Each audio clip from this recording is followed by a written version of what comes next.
Hello everyone and welcome to another video by Centipede Geek. Today I'm going to review an animated film based off a popular Comedy Central television series with the name of Futurama. This one is Futurama's Bender's Big Score. It is actually the first of 4 official Futurama animated films. This one actually came out in November 27th of the year 2007.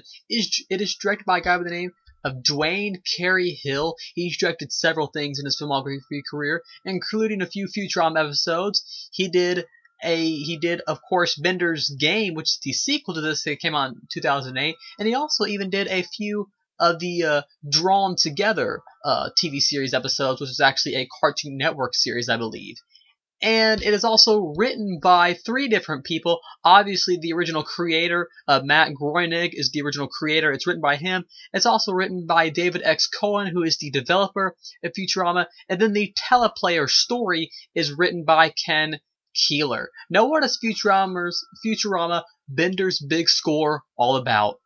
Well, as you guys always know, obviously, Futurama, the movie is based off the popular television series, and if you guys know anything about Futurama, it's been canceled, I believe, at least 4 times. There are actually 4 different series finales. It was actually just canceled again this year, and with the lifespan of Futurama, you never really know if it'll come back. Maybe it'll come back again in a few years. You never really know.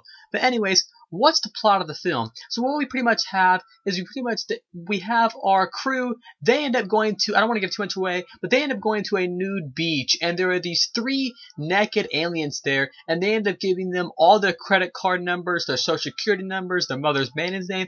Anyways, to make it simple, for lack of a better word, they give them all their personal information, which allows the 3 naked aliens to act, a pretty bizarre concept when you think about it. It allows the 3 naked aliens actually to become the new masters or the new owners of the delivery company, and then they want to take over the world, take over the delivery corporation and take over the city, and it's pretty much up to the Futurama delivery crew to stop them from doing so. That is the plot of the 2007 animated movie by the name of Futurama Bender's Big Score.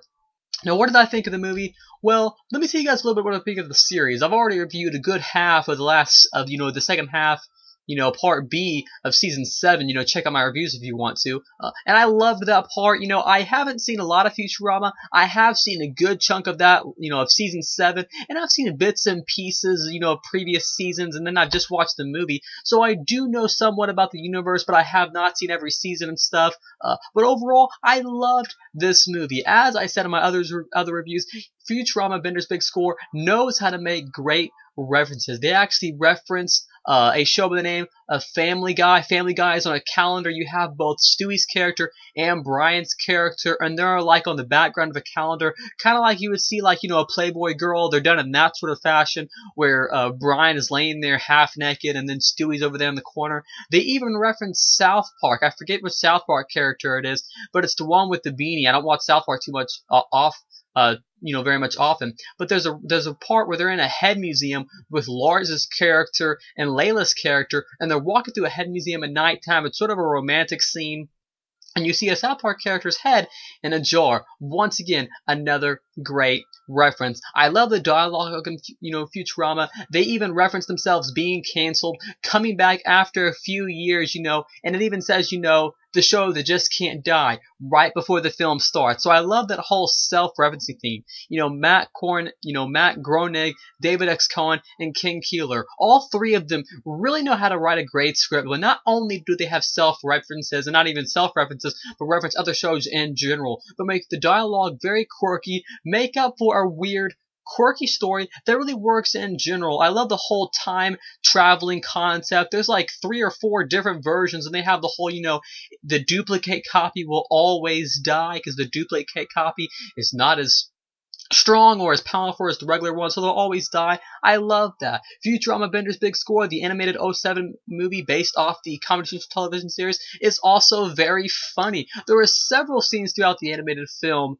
Futurama that I really enjoyed, that made me laugh out loud. Some were chuckle, some were laugh out loud. And it not only blends those comedic scenes, but I was even coming to tears by the end of the film. So it blends those comedic scenes, very comical and humor scenes in general, even with the very sentimental and emotional scenes that have a great sort of sentimentality to them that I really enjoyed. Big spoilers coming up. I love the ending. The last 15 minutes of the film is definitely the best part. Not only do you get a lot of action, with lasers, with the whole time traveling thing going on, with several different benders, and that whole thing, because it opens up in the next film. I haven't seen it yet, but the next film opens up like a month afterwards. It came out in the year '08. I believe that one is called Bender's Game, Futurama Bender's Game.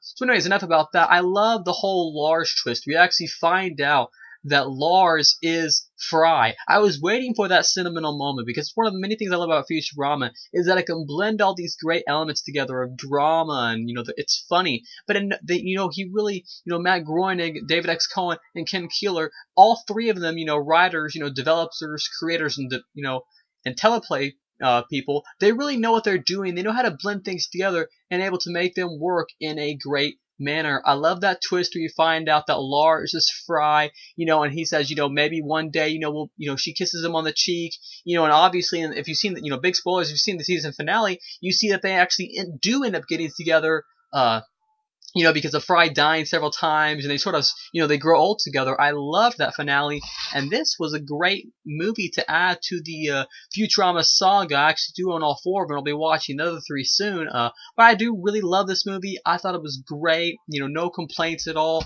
A great script. I love the whole time traveling aspect, like as I said earlier, where there's several different characters. They're able to meet each other. I love how it keeps showing flashback scenes to fill in the holes, to fill in the gaps, and overall, it's just a fun time. Anyways, that's my review of the '07 animated film based off the popular Comedy Central television series with the name of Futurama, Bender's Big Score. Once again, thanks for watching another video by Centipede Geek. Make sure to like, comment, subscribe to my page below, and I will see you guys later with more videos by Centipede Geek.